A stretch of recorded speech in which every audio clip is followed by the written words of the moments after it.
United States is that we here in America seek independence at a much earlier age than most foreigners do. In America, our number one thing is to get out of the house by the time that you're 18, have your own place to live, have your own vehicle, and basically be an independent adult by the time that you're 20. I found in most European cultures this is kind of completely opposite.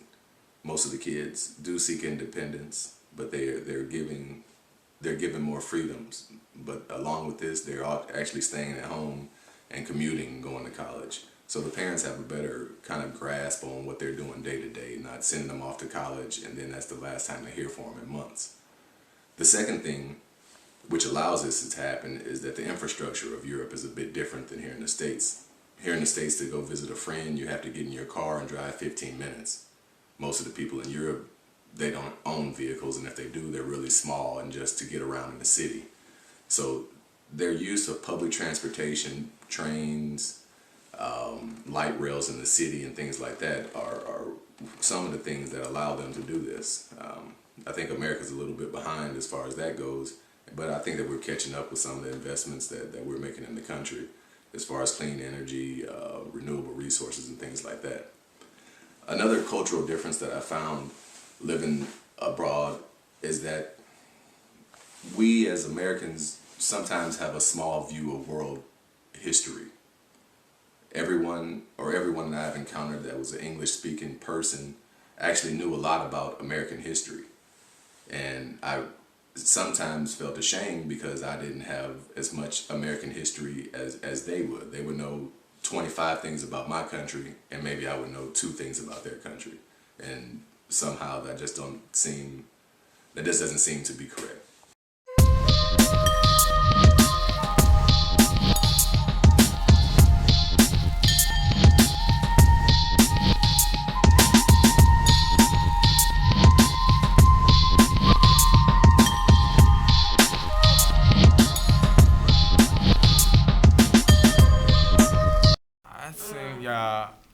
The most biggest difference is of course Question. language. So the communication style.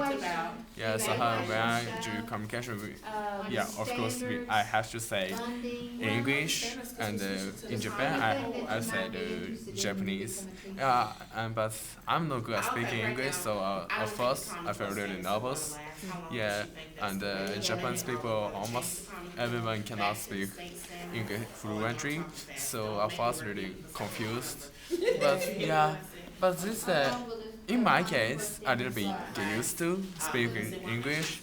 But I feel another difference like food and environment. And the food is really different, big difference for me. And we always eat the Japanese food. But in America, American food is really different with Japanese one. And I think environment and especially transportation is really different in Japan. So in my city is really close to Tokyo, so I always use the train and the bicycle. So everyone living here in America, especially Tennessee, use a car. But I don't have car license, and my friends in same university don't use car to commute. Everyone buy bicycle or bus or train. So everyone come to school by car. So at first I really surprised, and I thought everyone lives near here, but my friends lives in the place far from maybe 1 hour and 1 hour and a half. So and he said I have to use car to go to school. So at first I'm little surprised, and I can't believe in Japan. Everyone's use the car. And in my case I use bicycle every day. This is a big difference in Japan. Thank you. Welcome, ladies and gentlemen. Welcome to the Russian circus of bliss, where dreams now will come true. Natasha from St. Petersburg She was a trapezist, a Vladimir from Chernobyl. He was a penguin boy, a penguin boy, oh, a penguin. The biggest difference between Kazakhstan and the United States is opportunity. Opportunity to live in the way you want to live. Opportunity to pick. Opportunity to have choices. Opportunity to travel and have a better education and better life. In Kazakhstan, there are some opportunity too, but they're pretty difficult to achieve.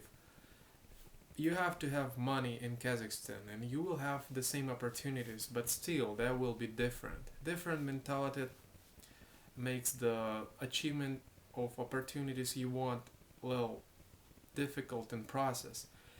So in United States you might be just general person with just a little amount of knowledge and you can get a job, you can afford a car, you can afford a house, you can travel, you can live in a place you want, you can buy things, you can have a better life. And here you can have all the technical high-tech things such as iPads and iPhones, and they will be much cheaper than in country you live.